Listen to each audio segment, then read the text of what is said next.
wabarakatuh. Kami dari kelompok 4 akan membuat praktikum tentang gizi kesehatan masyarakat, tentang karbohidrat, protein, lemak atau lipid. Karbohidrat akan dipraktikkan oleh Dinda dan Intan. Protein akan dipraktikkan oleh Heni dan Aulia. Lipid atau lemak akan dipraktikkan oleh Winta dan Ainun. Dan saya sendiri sebagai editor, Raihanu Jonarko. Thanks for watching. Enjoy.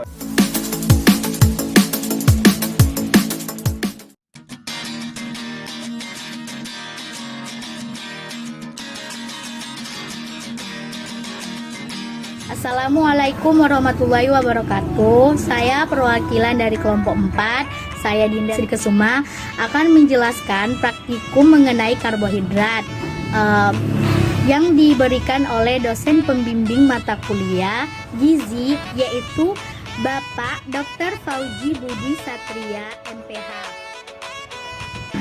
Adapun bahan-bahan yang akan kita gunakan, yang pertama yaitu pisang, selanjutnya ada tomat, selanjutnya ada nasi, ada telur yang akan kita gunakan yaitu putihnya saja. Selanjutnya ada tahu dan ada margarin. Baiklah, bahan yang pertama akan kita coba yaitu pisang. Pisang sebelum diberi betadin berwarna kuning. Selanjutnya kita berikan betadin untuk melihat perubahan warna pada pisang.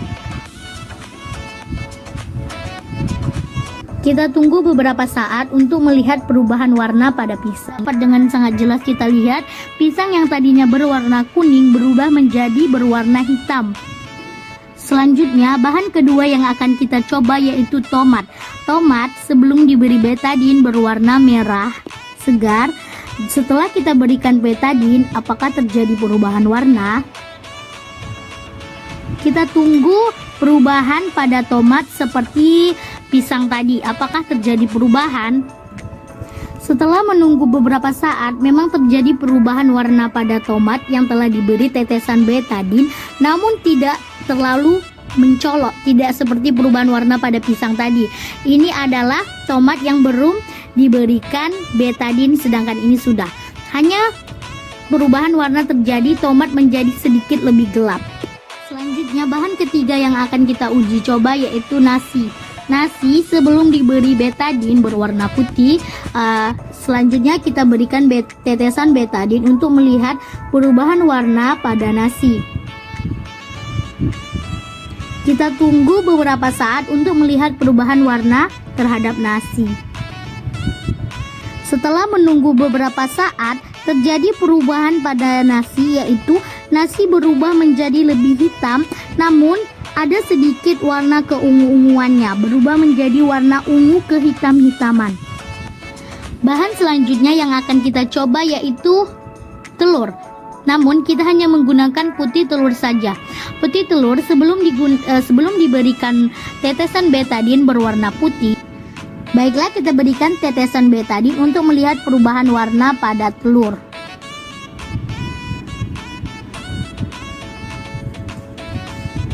Kita tunggu beberapa saat untuk melihat perubahan warna pada telur.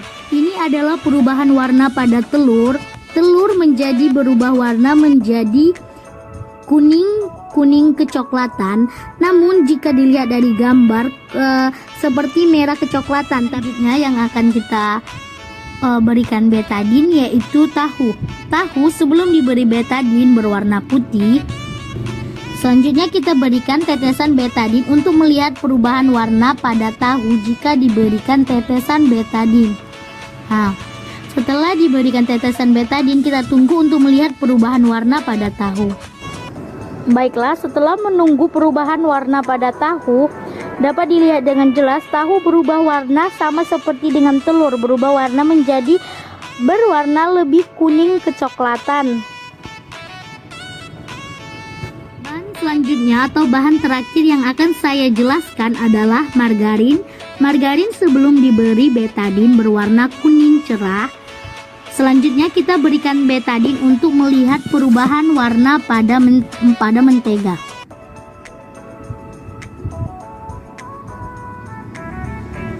menunggu beberapa saat untuk melihat perubahan warna.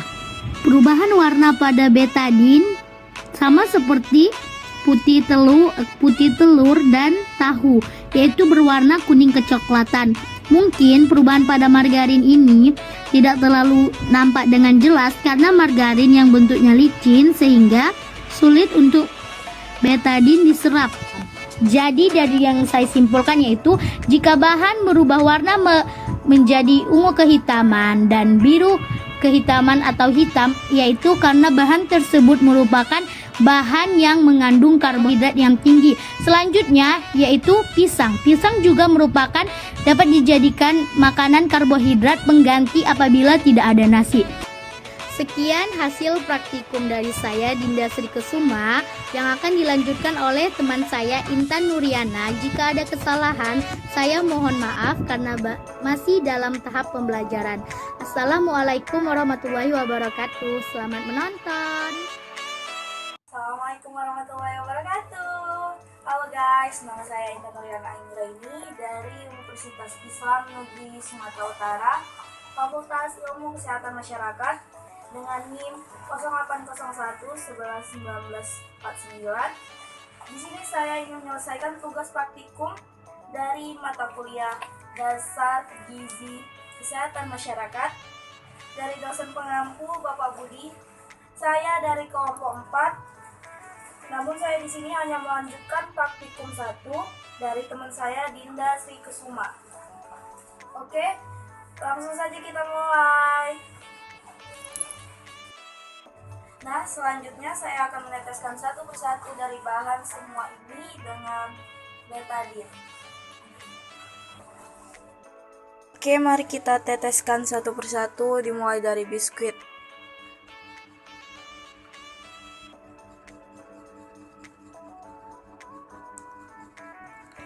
Terus kita ke gula pasir.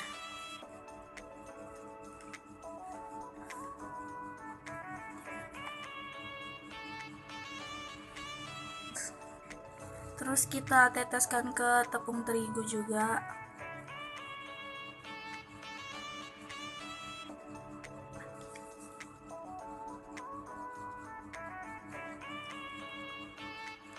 Terus dari tepung terigu kita ke kentang.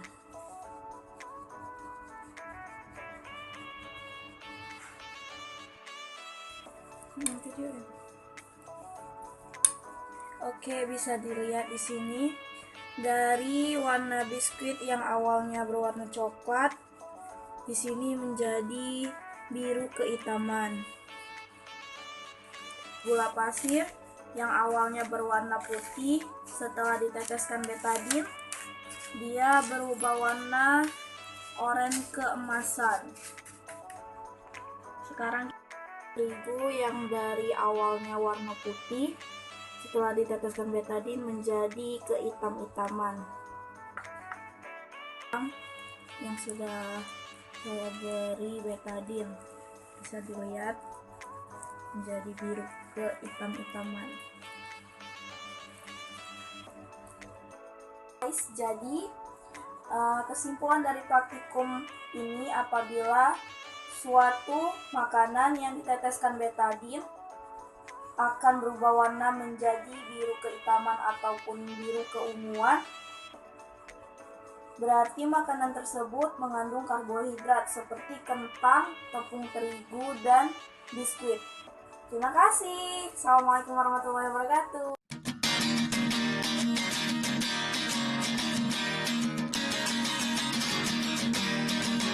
Assalamualaikum warahmatullahi wabarakatuh. Nama saya Aulia Febrina, saya dari kelompok 4. Di sini saya akan melakukan praktikum yaitu uji protein.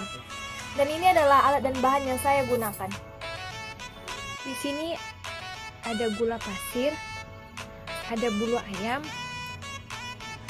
ada seledri, ada kangkung, dan juga ada telur yang akan kita gunakan yaitu putih telurnya. Di sini ada korek api, lilin, sendok, dan juga wadah kecil yaitu piring sebagai alas dari lilinnya. Ya, tadi adalah alat dan bahan yang saya gunakan dalam praktikum ini.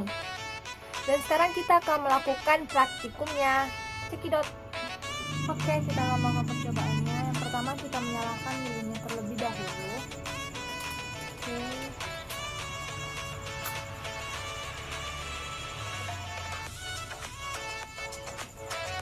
Setelah itu kita percobaan dengan membakar bulu ayamnya. Baunya seperti apa?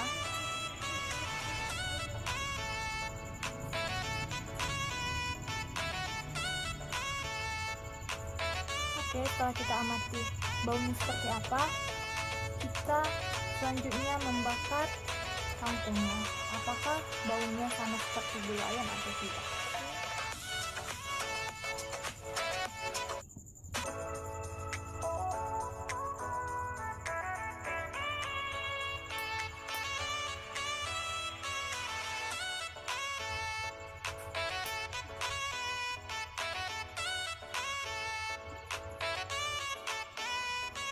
Oke, setelah dicium aromanya, ternyata harumnya juga seperti bulu ayam yang dibakar.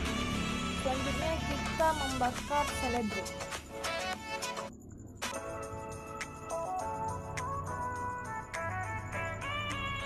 Setelah mencium aromanya juga, aromanya itu seperti aroma bulu ayam tapi tidak terlalu spesifik ke arah sana.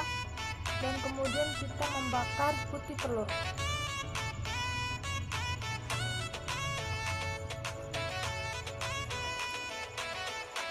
Setelah membakarnya, saya mencium aromanya itu, aroma terbakarnya itu sama juga seperti bulu ayam, mungkinnya lebih tepatnya.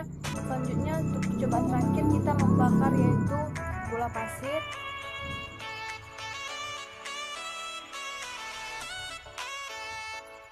Setelah itu kita menciumnya, baunya tidak sama seperti bulu ayam, tapi aroma terbakarnya sama. Oke, sekian hasil praktikum saya. Setelah itu kita akan membuat apakah mereka semua termasuk ke dalam protein atau tidak. Terima kasih. Dan dari praktikum ini adalah seperti yang kita ketahui, putih telur, kangkung, seledri, dan juga gula pasir adalah bahan makanan yang mengandung protein. Seperti yang sudah kita ketahui semuanya. Sekian hasil dari praktikum saya. Jika ada salah-salah kata dalam pembuatan videonya, saya mohon maaf. Wassalamualaikum warahmatullahi wabarakatuh. Assalamualaikum warahmatullahi wabarakatuh. Saya Heni Syafitri, saya dari kelompok 4. Saya di sini akan melakukan praktikum kedua, yaitu uji sederhana protein. Bahan-bahan yang ada di sini, pertama ini ada bulu ayam, ada tepung terigu, ada roti, ada daging ayam, ada tempe. Sekarang kita akan melakukan uji cobanya.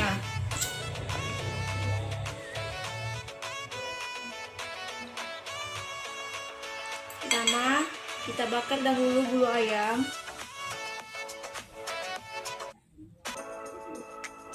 Setelah bulu ayam dibakar, habis itu kita bakar rotinya.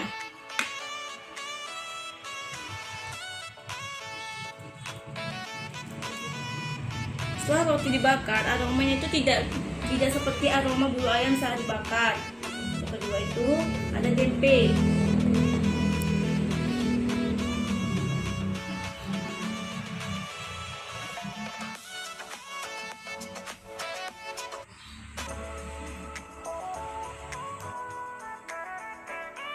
Tempe yang dibakar memiliki aroma seperti bulu ayam.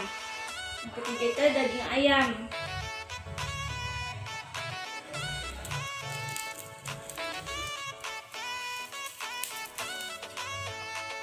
Daging ayam yang dibakar memiliki aroma seperti bulu ayam juga. Jadi kesimpulannya di sini adalah daging, roti, dan tempe yang dibakar hanya tempe dan daging ayam saja yang memiliki aroma seperti bulu ayam. Di sini dapat dikatakan ayam dan tempe ini memiliki kandungan protein. Sekian dari uji coba praktikum kedua ini. Assalamualaikum warahmatullahi wabarakatuh.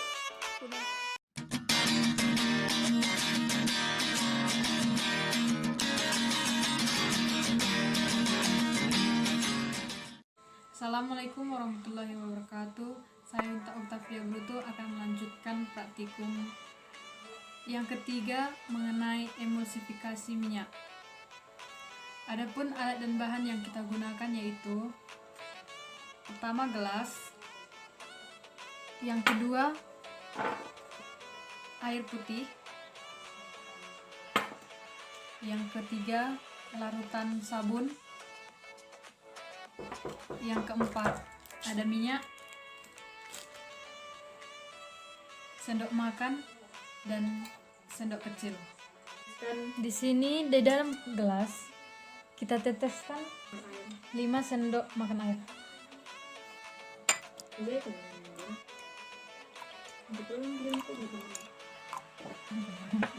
Setelah itu teteskan 5 sendok minyak makan ke dalam air.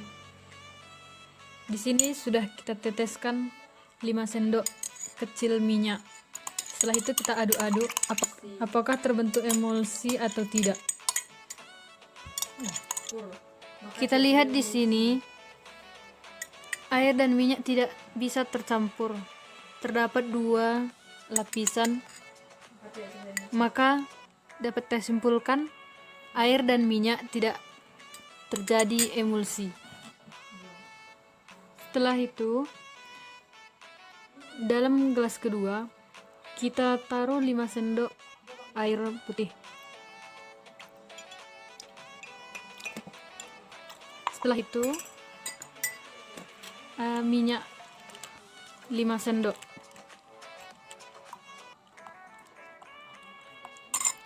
Setelah itu kita tambahkan dengan larutan sabun 5 sendok.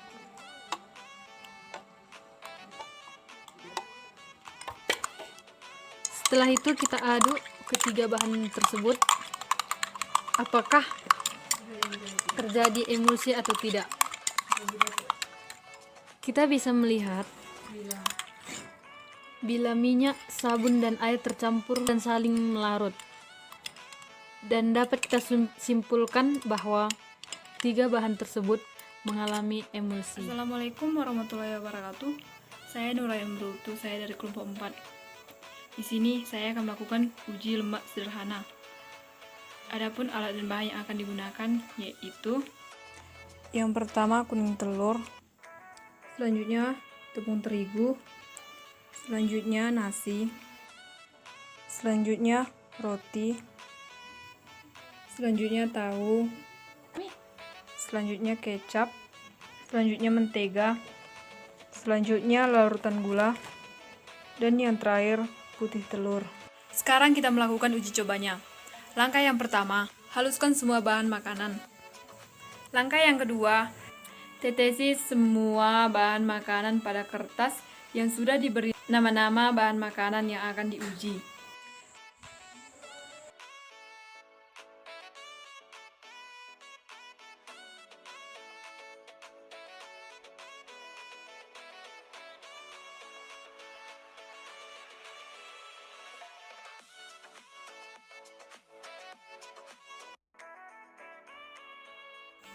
Langkah yang ketiga, biarkan kertas yang sudah ditetesi bahan makanan hingga mengering. Langkah yang keempat, amati bahan makanan yang sudah mengering pada kertas. Apakah bahan makanan tersebut meninggalkan bekas atau tidak? Ini adalah bahan makanan yang sudah mengering. Dapat kita lihat bahwa bahan makanan yang meninggalkan bekas adalah kecap, mentega, nasi, dan minyak goreng. Bahan makanan yang tidak meninggalkan bekas yaitu larutan gula, tepung terigu, tahu, kuning telur, roti, dan putih telur. Setelah melakukan uji praktikum, bahan makanan yang mengandung lemak yaitu minyak goreng, nasi, mentega, dan kecap. Karena bahan makanan tersebut meninggalkan bekas dalam kertas. Apabila bahan makanan tersebut meninggalkan bekas pada kertas, maka makanan tersebut mengandung lemak. Sekian praktek uji lemak sederhana dari saya. Terima kasih. Assalamualaikum warahmatullahi wabarakatuh. Kami dari kelompok 4. Saya Nurayan Brutu Dan saya Winta Octavia Brutu. Di sini kami akan melakukan uji praktikum yaitu uji kelarutan lemak. Adapun alat dan bahan yang akan digunakan dalam praktikum ini yaitu Yang pertama minyak kelapa sawit curah, bensin, minyak jelantah, minyak kelapa sawit kemasan, minyak kelapa, air, sendok, dan gelas. Yang pertama, tambahkan 5 sendok air ke dalam gelas. Selanjutnya, tambahkan 5 sendok bensin ke dalam gelas. Selanjutnya, tambahkan 5 sendok minyak kelapa. Kemudian aduk-aduk sampai homogen. Setelah diaduk, diamkan beberapa menit. Selama didiamkan, reaksi yang terbentuk yaitu membentuk gelembung-gelembung. Dan kemudian gelembung tersebut memecah. Hingga larutan tersebut membentuk 2 lapisan. Lapisan yang di bawah adalah air dan yang di atas minyak. Tuangkan 5 sendok makan minyak sawit kemasan. Setelah itu, aduk hingga Lapisan yang di homogen. atas minyak, lapisan Setelah yang di diaduk, bawah air. diamkan beberapa menit. Selama didiamkan, minyak yang tadinya membentuk gelembung-gelembung kecil memecah menjadi. Selanjutnya, tuang air sebanyak 5 sendok. Tuangkan bensin 5 sendok. Setelah itu, tuangkan 5 sendok minyak kelapa sawit curah. Setelah itu, aduk hingga homogen. Dapat kita lihat bahwa campuran dari 3 bahan tadi setelah diaduk membentuk gelembung-gelembung kecil dan warnanya pun menjadi putih. Setelah diaduk, kita diamkan selama beberapa menit. Setelah didiamkan, campuran tadi membentuk 2 lapisan. Lapisan pertama minyak dan lapisan kedua gelembung-gelembung kecil. Tambahkan air 5 sendok ke dalam gelas. Kemudian tambahkan 5 sendok bensin ke dalam gelas. Lalu tambahkan 5 sendok minyak jelantah ke dalam gelas.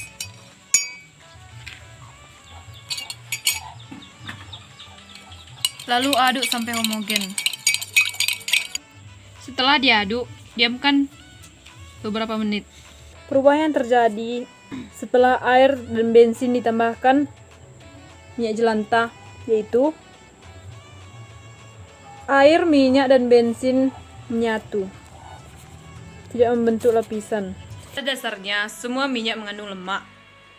Apabila minyak dan air disatukan, pada umumnya minyak dan air tidak akan bersatu, kecuali jika ditambahkan dengan larutan yang lain seperti larutan sabun. Sekian uji praktikum kelarutan lemak dari kami. Terima kasih. Assalamualaikum warahmatullahi wabarakatuh.